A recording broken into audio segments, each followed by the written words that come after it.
Welcome to Morning Message for May the 29th.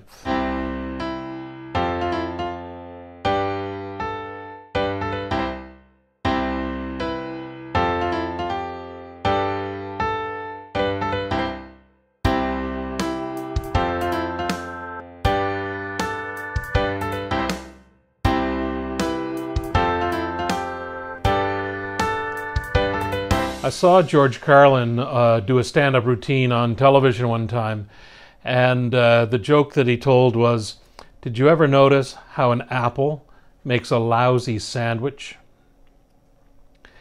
That phrase, did you ever notice, reminds me of that guy that used to do commentary on the CBS News, I think the Sunday morning show. I want to say Mickey Rooney, but that's not right, that's the actor guy. And it wasn't Mickey Rourke either. I have the wrong first name. It's Andy Rooney from CBS News. Did you ever notice? That guy. And so I was thinking about him the other day. Did you ever notice how your thumbnail makes a lousy screwdriver? That's something I discovered the hard way.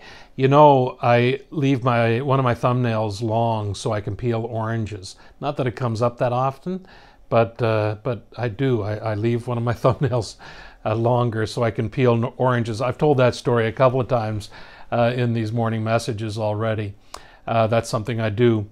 But my thumbnails just aren't strong enough to screw in a screw really tight. It's just not the right tool for that sort of thing. So you should always try to find the right tool. You know, that's something I believe. You know, like Norm Abrams. Here I am thinking about another famous person.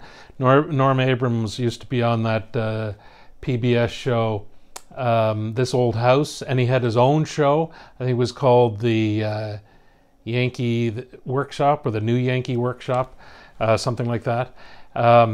And it was fascinating to watch him build something, and usually half an hour. Sometimes something was big enough it took a couple of episodes, but to watch him build, I used to think, I'm not a particularly woodsy kind of guy. I don't make a lot of cabinets or anything, but I was thinking, if I had all of those state-of-the-art tools at my disposal, I could make all the stuff that Norm Abrams makes.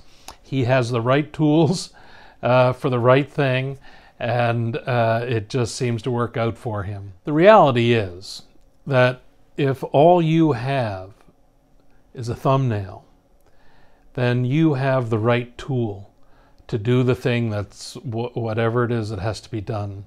And I'm thinking about that particularly in terms of coming to an understanding of God.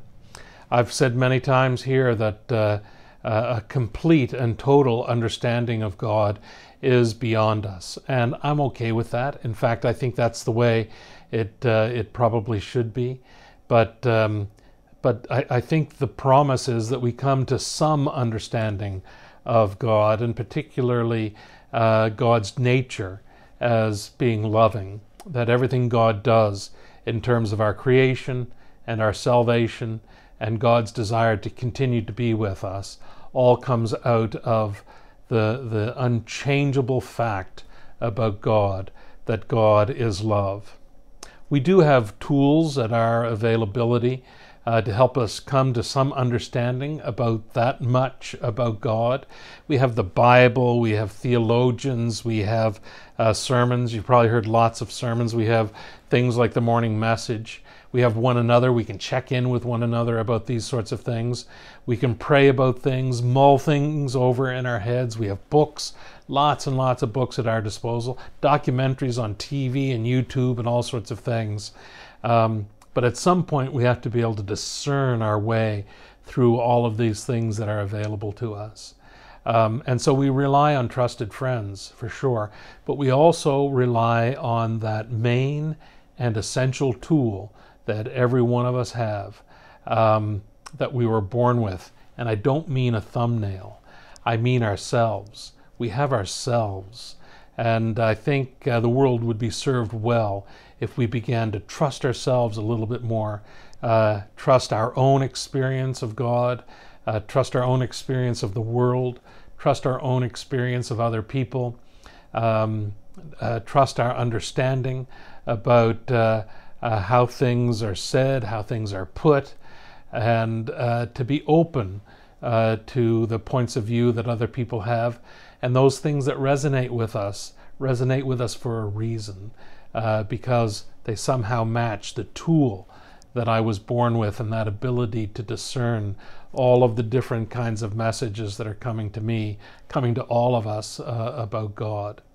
So today, for the morning message, I want to reiterate that idea that it is incumbent upon each of us to use all of these tools at our disposal, but not to forget that one essential tool that each one of us has, and that's our own ability to discern things. We should trust ourselves in this discernment. We should trust ourselves in this journey of faith. We should trust ourselves as we come to discern and get to know a little bit more about the love of God. It's like, Forrest Gump says, I know what love is. We all have some basic knowledge of what love is. And those things that we hear about God that match that understanding are true. Those things that don't match that understanding, I think probably aren't true. But you got to trust yourself, even when you're listening to me. God bless. Amen.